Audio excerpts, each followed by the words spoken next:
Hello everyone, good morning. আমি মৌসুমি, আবার একটা নতুন ব্লগে তোমাদের সবাইকে স্বাগত। তো দেখো সকাল সকাল আমার গাছগুলো কত সতেজ। তো গাছগুলো সতেজ, তার সাথে সাথে আমার মনটাও খুব আনন্দ হয়ে গেল গাছগুলো দেখে। তো যাই হোক, সকালবেলা এখানে রান্না স্টার্ট করে দিয়েছি। আজকে হবে 2 রকমের মাছের ঝোল। তো আমি যেহেতু কাতলা মাছ খাই না, তো হাজব্যান্ড আর মেয়ের জন্য হবে কাতলা মাছের ঝোল, আর আমার জন্য হবে ইলিশ মাছ। তো হাজব্যান্ড একটা ছোটো দেখে ইলিশ মাছ এনে দিয়েছিল বাজার থেকে। তো বাজারটা 2 দিন আগেই করেছিল আর কি। তো ওখানে রান্না বান্না কমপ্লিট করেছি, করে একদিকে আমি অ্যাপ্রেস নিয়ে বসেছিলাম, খেয়েছি। তারপর খেয়ে মেয়ের যেহেতু এক্সাম চলছে, মেয়ের একদিন অন্তর একদিন এক্সাম আর কি, তো ছুটি। তো মেয়ে ওই জন্য আজকে ঘুমাচ্ছিল।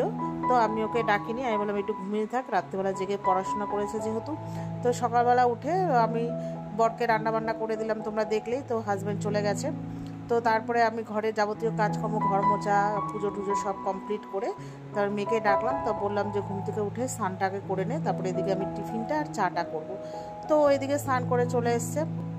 তো আসার পর আমি একটু প্রথমে আগে একটু অ্যাফ্রেসটা বানিয়ে নিলাম, আর এদিকে চা হচ্ছে। তো বানাবো আজকে হচ্ছে, ও খাবে মশলা পরোটা। মাথা খেয়ে নিল, আমি ওগুলো পারি না বানাতে।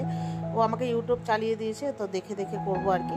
তো ওই জন্য আগে আমি একটু আমার অ্যাফ্রেসটা খেয়ে নিলাম, তারপরে হচ্ছে একটু র চা করেছি। আজকে দেখলাম দুধটা না, 2 দিন ধরে চা করিনি, দেখলাম দুধটা কেটে গেছে। তো তারপরে আবার বাটিটা আবার মানে দুধটা কেটে যাওয়াতে আবার সব ফেলে ঠেলে আবার বাটিটা ধুয়ে আবার চা বসিয়েছি। তো দুজনে মিলে একটু চা করে নিলাম, র চা। তো আমি আর মেয়ে দুজনে মিলে খাবো র চা। তো দেখলেই বিস্কুট দিয়ে র চা খেলাম। তো এখানে ময়দাটা মেখে নিলাম। তো মেয়ে আমাকে বললো এইভাবে মশলা পরোটা বানাও, এর আগে বানিয়ে দিয়েছিলাম, তো একটু ঝাল হয়ে গেছিলো। তো অনেক দিন আগে, 8-9 মাসের বেশি হবে।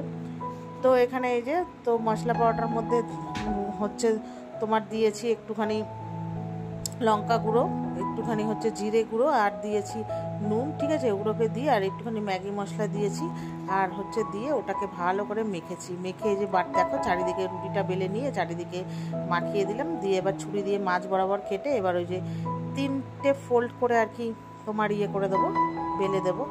তো এই ফার্স্ট টাইম করলাম। তো যাই হোক, মেয়ের ভালোই লেগেছে। আর বেশি অতিরিক্ত লঙ্কার গুঁড়ো দিইনি, কেন বলো তো, যেহেতু এর আগে একবার করেছিলাম লঙ্কার গুঁড়ো দেওয়াতে না ভীষণ ঝাল হয়ে গেছিলো। তো এই যে দেখো, বেশ দেখতে সুন্দর হয়েছে।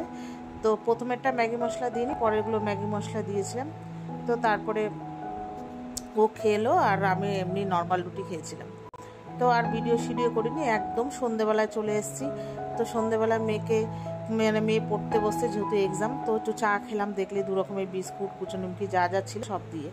তো এখন ওই 8টা খানিক বাজে। তো মেয়ে বলে একটু খিদে পেয়েছে, তো আপনাকে বললো একটু পাস্তা করে দাও।